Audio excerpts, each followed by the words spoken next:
we are continuing the story of Jacob. Jacob's journey from Beersheba to Haran is full of happenstance. Last week, Jacob was on his way to Haran when he happened to encounter God in a dream in a place that he then named Bethel, where he happened to stop to rest for the night. When he got to Haran, he happened to meet some men at the well who happened to know his uncle Laban, whose daughter Rachel happened to arrive at the well just in time for Jacob to fall in love. Then comes the story of how Jacob happened to marry both of his cousins, Leah and Rachel, and that's where we pick up the story today. So let's read starting in Genesis 19, verse 15, Genesis 29, verse 15. Then Laban said to Jacob, "Because you are my kinsman, should you therefore serve me for nothing? Tell me, what shall your wages be?" Now Laban had 2 daughters. The name of the elder was Leah, and the name of the younger was Rachel. Leah's eyes were lovely, and Rachel was graceful and beautiful. Jacob loved Rachel, so he said, "I will serve you 7 years for your younger daughter, Rachel." Laban said, "It is better that I give her to you than that I should give her to any other man. Stay with me." So Jacob served 7 years for Rachel, and they seemed to him but a few days because of the love he had for her. Then Jacob said to Laban, "Give me my wife, that I may go into her, for my time is completed." So Laban gathered together all the people of the place and made a feast. But in the evening, he took his daughter Leah and brought her to Jacob, and he went into her. Laban gave his maid Zilpah to his daughter Leah to be her maid. When morning came, it was Leah. And Jacob said to Laban, "What is this you have done to me? Did I not serve with you for Rachel? Why then have you deceived me?" Laban said, "This is not done in our country, giving the younger before the firstborn. Complete the week of this one, and we will give you the other also, in return for serving me another 7 years." Jacob did so, and completed her week. Then Laban gave him his daughter Rachel as a wife. Laban gave his maid Bilhah to his daughter Rachel to be her maid. So Jacob went into Rachel also, and he loved Rachel more than Leah. He served Laban for another 7 years. This is just a stepping stone in Jacob's life. Our story today is one that reflects the humanness of the Bible. That these words were written to show us the good, the bad, and the ugly of our own selves. God is not mentioned in our story today. But as I've been talking about with the kids this summer, we know that God is there because we know God. If we rewind to the beginning of Genesis 29, we read about the moment when Jacob sees Rachel for the first time. He came upon the shepherds who were gathered with their sheep, waiting to water the flocks, and in order to do so, they had to work together to pull this large stone away from the well. So every day they would sit there waiting until all the flocks arrived, and then they would work together to pull the stone away and water all the sheep at once. However, Jacob, this newcomer, saw Rachel approaching and told all the men to get up and help him move the stone because that woman was beautiful and they needed to water her sheep now.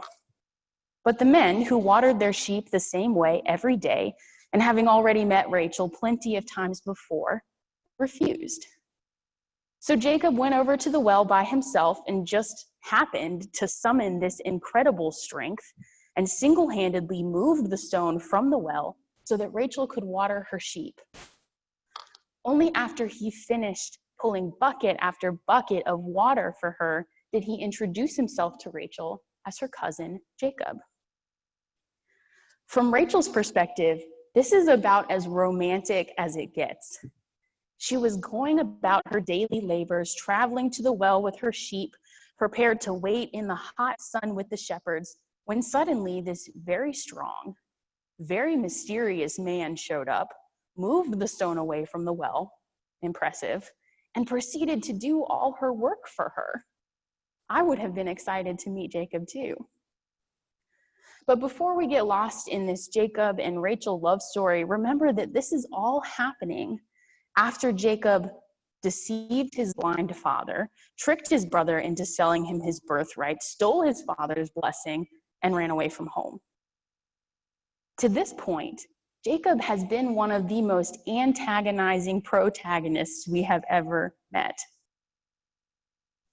Jacob has done this conniving, hurtful thing to his brother, and it seems like he's being rewarded over and over again for it. And we have to wonder why. I have a brother who is 2 years older than me, which means that we are close enough in age to have the same responsibilities, but not the same privileges.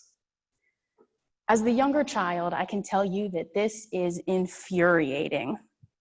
When it came to household chores like washing dishes or taking out the trash, it was a we situation between my brother and me. Or when it came to scholastic expectations or monetary responsibilities, it was a you from my parents.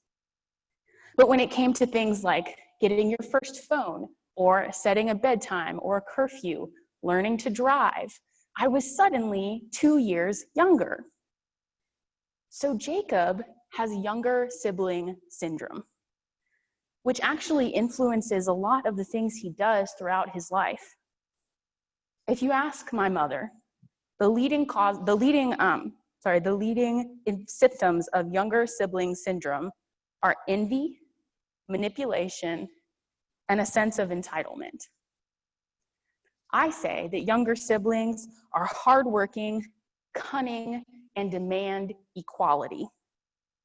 So us younger siblings don't have to pretend to relate to Jacob.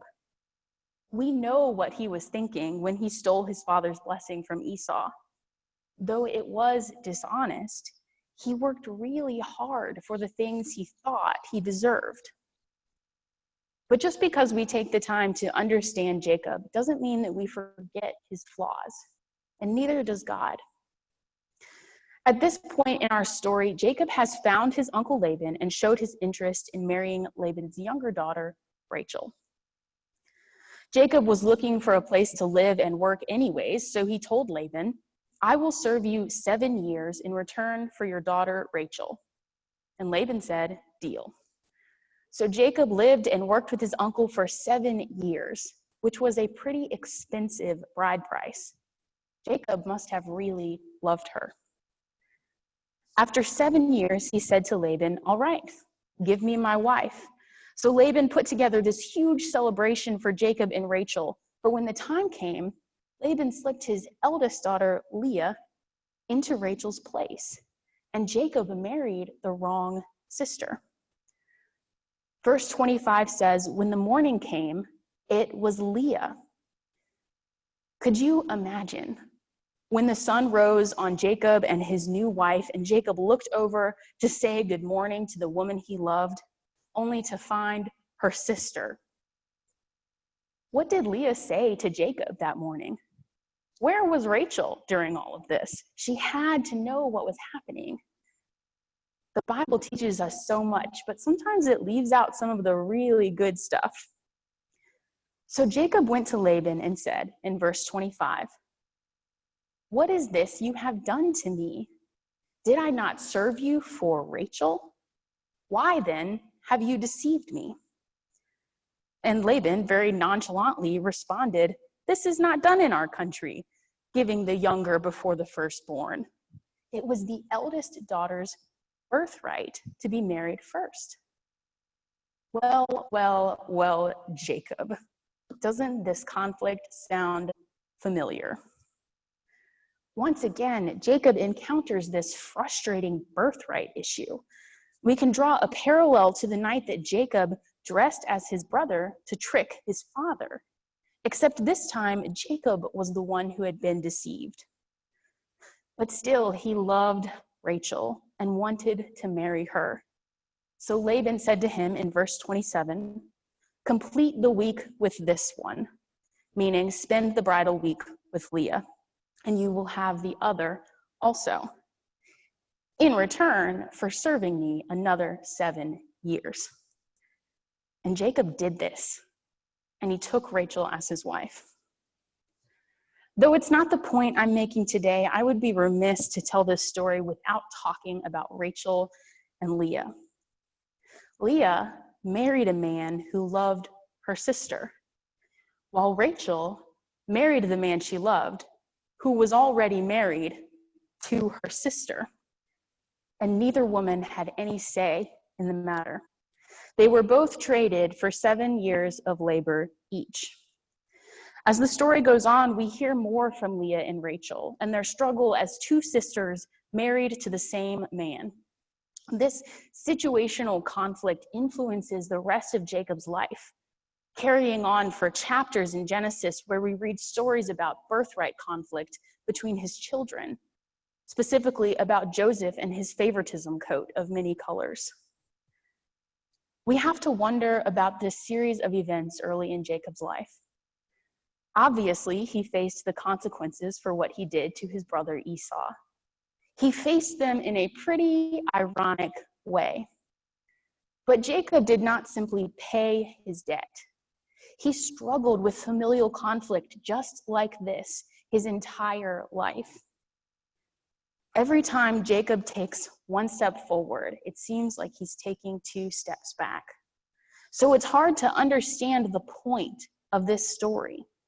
It can't simply be about karma, that Jacob got what was coming to him, that God wanted to give him a taste of his own medicine. There has to be more. One of the hardest things I have ever been through in my life was my first job working at a church. Imagine wanting to be a NASCAR driver. When you're younger, all you talk about is cars. You know the names of every driver. You spend hours watching them circle around the track and think to yourself, I want to do that. I'm such a good driver. I know I'll be good at it.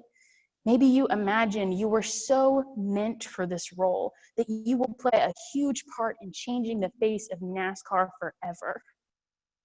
But when someone finally trusts you enough to let you behind the wheel of the car, you put on your gear, strap yourself in, hit the gas pedal, and drive that car straight into a wall. And that is the best metaphor I can come up with to tell you about the summer I worked at a church for the very first time. 5 years ago, I would have told you that the car was faulty, the track was crooked, someone obviously pushed me into the wall. But it actually doesn't matter whose fault it was. The point is that I failed miserably. The point is that I was hurting, and I could see myself hurting others. I can't tell you that I will never make those mistakes again, or that no one will ever hurt me in that way again. But the point is that I know what it feels like to make those mistakes. I know what it feels like to be hurt. And I would not trade that for anything.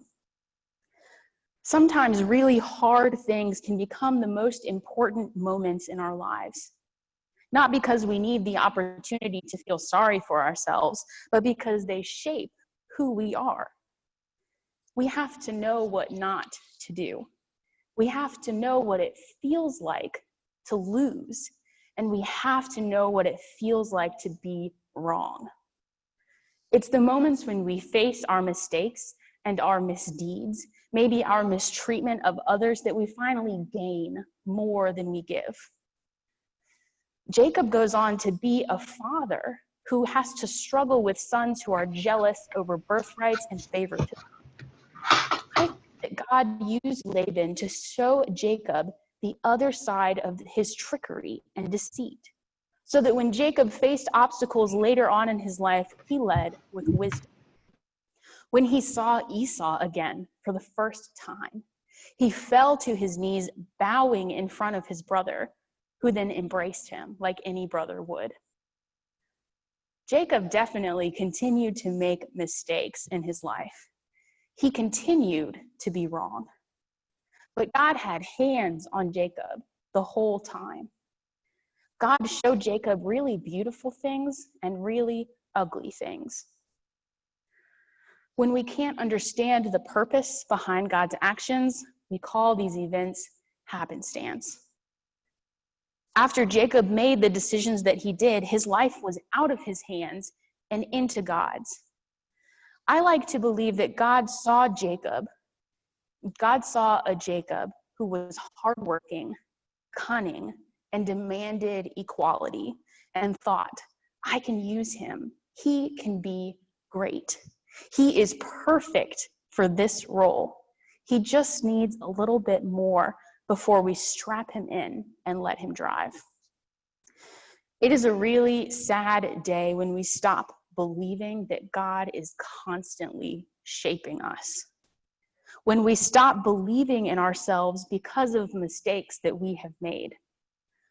Not every story in the Bible contains a eureka moment. Not every story in the Bible is about the destination. But there is no such thing as stepping backwards. We just have to realize that not every step forward feels good. Sometimes those steps feel really bad. But God has hands on every single one, and each step comes with its own lesson in shaping us to be exactly how God planned us. Will you all pray with me? God, you